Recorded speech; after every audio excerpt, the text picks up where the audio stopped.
سارے تعلق رب سے جوڑو، کر دے گا وہ نظر کرم۔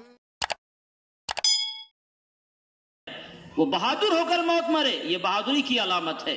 اور ایک اور چیز جو بڑی ذمہ داری کے ساتھ میں کہنا چاہتا ہوں وہ یہ ہے کہ آخر ہمارا نظام ہی ایسا کیوں ہے کہ اس طرح مخلوط محافل میں جانے کی نوبت آتی ہے اور اس طرح کے حالات سے ہمیں نبرد آزما ہونے کی نوبت آتی ہے؟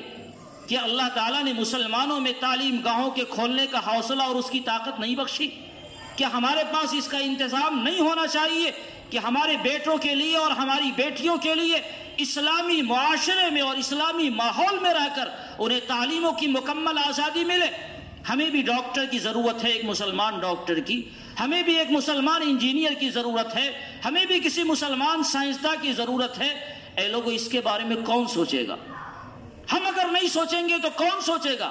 جہاں اسلام کے ساتھ جینے کا ہماری ذمہ داری اور یہ ہمارا حق ہے، وہی عصری تقاضے کو پورا کرنے کی بھی ذمہ داری ہمارے کندھوں پر آتی ہے۔ اور اگر خدا نخواستہ اس ذمہ داری سے ہم نے آنکھیں بند کی تو کل کی نسلیں ہمیں طعنہ دیں گی، ہم قبر میں ہوں گے اور ان کی صلواتیں ہمارے قبروں پر سنائی دی جائیں گی۔ اس ذمہ داری کو کون محسوس کرے گا؟ کیا ہمارے پاس ایسے افراد نہیں جو اسکول اور کالج کھول سکے؟ ہمارے پاس ایسے افراد نہیں ہیں جو اسلامی ماحول میں بچوں کی تعلیم کا انتظام کر سکیں؟ نہ نومن تیل ہوگا، نہ رادھا ناچے گی، نہ دوسرے کی جگہ میں جائیں گے، نہ اس طرح کے خرافات پیدا ہوں گے۔ اس سے پہلے کہ امیر شریعت حضرت مولانا سید نظام الدین صاحب رحمۃ اللہ علیہ امارت شرعیہ کے اس مجلس میں موجود تھا۔ اس زمانے میں سلائی ابھیان جو چلا تھا، سلائی سینٹر قائم کیا گیا تھا۔ اپنے یہاں بھی 2 سینٹر قائم ہوا تھا ہنر پروگرام کے تحت، اور اس میں سلائی مشینیں آئی تھیں۔ ہنر کا پروگرام کا جو افتتاح ہوا تھا اس میں جو ڈرامہ پیش کیا گیا اسٹیج پر، وہ بڑا عجیب قسم کا ڈرامہ تھا اور اسلام کی مزاج سے وہ میل نہیں کھاتا تھا۔ عام طور سے امیر شریعت کے بارے میں یہ بات کہی جاتی تھی کہ ان کے پاس زبان نہیں ہے، بہت بوڑھے ہو گئے تھے، بولنے کے لیے الفاظ جو نکلتے ہیں تو لوگوں کی سمجھ میں بات نہیں آتی ہے، الفاظ میں سلاست موجود نہیں ہے، اور ساری صلاحیتیں رہی ہوں گی جس کی بنیاد پر امیر شریعت بنائے گئے۔ حضرت مولانا منت اللہ رحمانی رحمۃ اللہ علیہ کے پروردہ تھے، بڑی بات تھی، لیکن زبان میں بولنے کا عمل کا ظاہر ہے کہ ہر آدمی کو ہو جائے کوئی ضروری نہیں ہوتا ہے، تو یہ بات نہیں تھی۔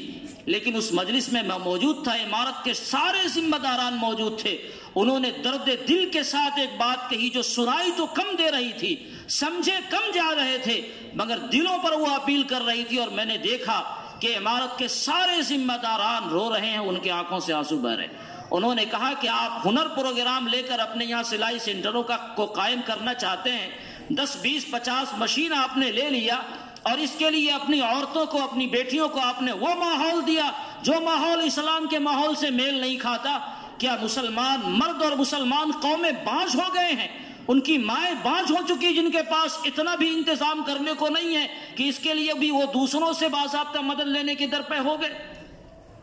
یہ چیز سوچنے کی ضرورت ہے، کیا واقعی ہم اتنے باز ہو گئے؟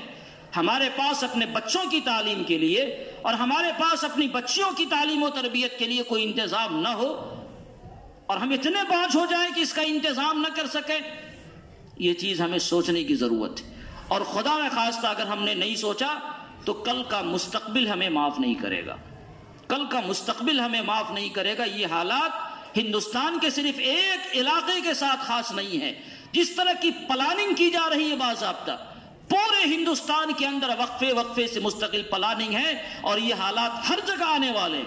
ان حالات کو آنے سے پہلے اس کا مضبوط بند باندھ دینا تاکہ خدا نخواستہ ایسے حالات نہ آ سکیں، اور اگر آ جائیں تو اس کا مقابلہ کرنے کی صلاحیت مسلمانوں کے اندر ہو، اس کی کوشش کرنا، اس کی فکر کرنا ہر مسلمانوں کی ذمہ داری ہے، سماج کے ہر طبقے کی ذمہ داری ہے، سماج کے سارے ذمہ داروں کی ذمہ داری ہے۔ اور اگر خدا نخواستہ اس سلسلے میں ہم نے کوئی قدم آگے نہیں بڑھایا تو کل اللہ کے یہاں بھی پوچھ ہوگا، اور ہمارے جانے کے بعد ہماری نسلیں بھی ہمیں صلوات سنائیں گی۔ اس دن کے آنے سے پہلے پہلے اللہ تعالی ہم سب کی حفاظت فرمائے اور ایسے مواقع نہ پیدا فرماوے۔ خدا کرے یہ بات ہمارے دلوں میں اترے، ہم اس کو سمجھنے والے ہوں اور اس پر عمل کرنے والے ہوں۔ آمین وآخر دعوانا الحمدللہ۔